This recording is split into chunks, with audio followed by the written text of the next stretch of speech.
We all know Abhinav Bindra's sporting achievements, but a rare honor now for Abhinav at the IOC session. He's been awarded with the Olympic Order, the highest order of the Olympic movement.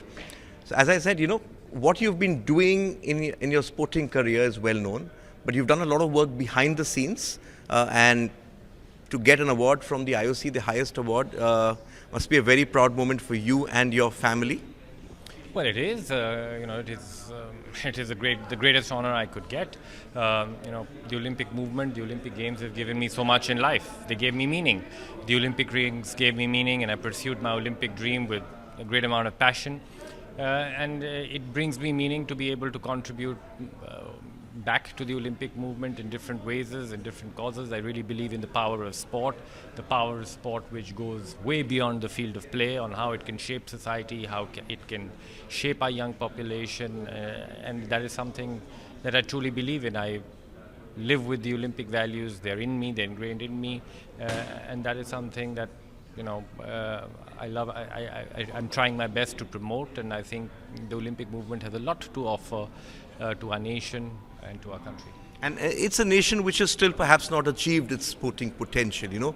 You were one of the first to start off and bring that mindset in. We're seeing a lot of athletes coming very close right now as well. But could you just take us through, Abhinav, of kind of work you've been doing? Because I know you don't like saying it, but a lot of behind the scenes education, empowering youth, that's something which is very close to you. Well, in terms of the IOC projects, we run the Olympic Values Education Program in Odisha and as well in Assam, close to 65,000 schools in the program. It's part and parcel of school curriculum in Odisha already, and it has made a huge difference to creating an atmosphere for sport and imbibing a culture for sport, which I think is critically important to develop sport in India.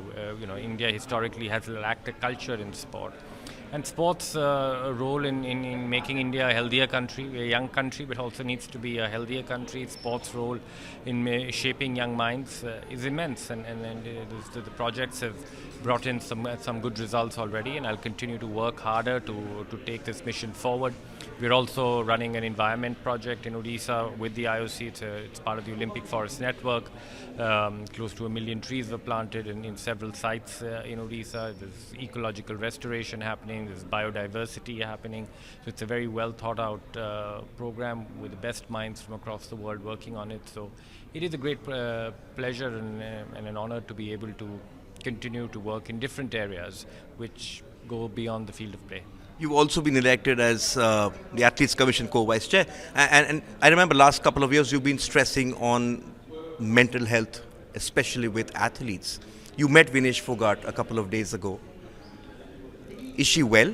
And sort of your interactions with her, do you feel the need that India needs to support her a lot? And we are seeing a lot of support for her, but there's also a lot of negative pushback, which I felt was extremely unfair.